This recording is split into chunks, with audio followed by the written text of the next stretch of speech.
Lump sum ये already कर चुके हैं। इसके अलावा पराग पारिक फ्लेक्सी कैप में 6,000, इसमें भी 50,000 रुपये के लमसम ये कर चुके हैं।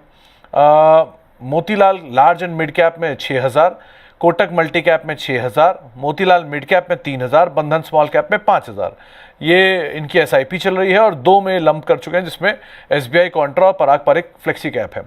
इन्होंने हमारे शो को देख के ही पोर्टफोलियो बनाया है। नए इन्वेस्टर हैं, जनवरी 2025 से ही इन्वेस्टमेंट की शुरुआत की है, 2 करोड़ का लक्ष्य साध के बैठे हैं और पोर्टफोलियो अभी 5.5 लाख रुपए का है। 12 साल में ये 2 करोड़ का लक्ष्य चाह रहे हैं 31,000 रुपये की एसआईपी में। तो क्या ये हासिल हो पाएगा? 10% स्टेप अप हर साल ये ऑलरेडी करते रहते हैं। फंड कैसे हैं? क्या इन फंड में इन्वेस्टमेंट जारी रखें, कोई बदलाव करना चाहिए? क्या रिव्यू है, क्या एडवाइस है, आप बताइए हेमंत सर। श्योर। तो पहली चीज उनके जो गोल जो है उस पर आते हैं। आई थिंक सुमित जी, अगर मैंने टाइम होराइजन सही सुना तो 10 साल का होराइजन, 12 साल। 12 साल। ओके। तो 12 साल में अगर मैं ये आपका एसआईपी अमाउंट ही ले लूँ शैलेंद्र जी, और जहाँ पे आप बोल रहे हैं 31,000 आज के समय में है और आप 10% को आप स्टेप अप करेंगे, तो अंदाजा आप तकरीबन 1.45 करोड़ के आसपास, यानी 1.5 करोड़ के आसपास पहुंच सकते हैं इस पोर्टफोलियो या फिर ये इन्वेस्टमेंट के साथ, अगर आप 10% स्टेप अप करें।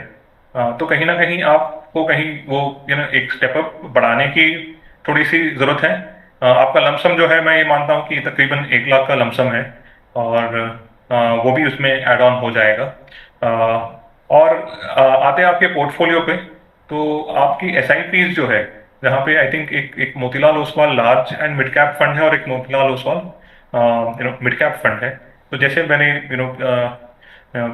पिछले बार भी कहा, अभी कुछ समय पहले, कि मोतीलाल ओसवाल मिड कैप को थोड़े समय के बाद आप रिव्यू कीजिए, और same goes for Motilal Oswal large and mid cap. Small बंधन स्मॉल कैप अच्छा फंड है, कंसिस्टेंट रहा है काफी अपने इन्वेस्टर्स के लिए, और कोटक मल्टी कैप भी।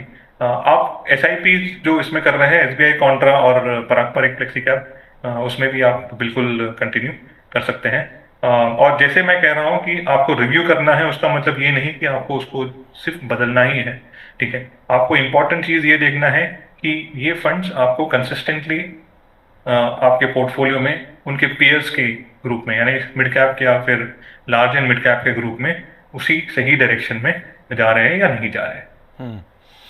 तो शैलेंद्र सर, एक राय आपको दी गई है पूरे पोर्टफोलियो को लेकर, थोड़ी सी रीशफलिंग, थोड़ी सी बदलाव, थोड़े से कुछ चेंजेस जिनको आप एग्जीक्यूट कर सकते हैं और उसके हिसाब से अपनी रणनीति बना सकते हैं।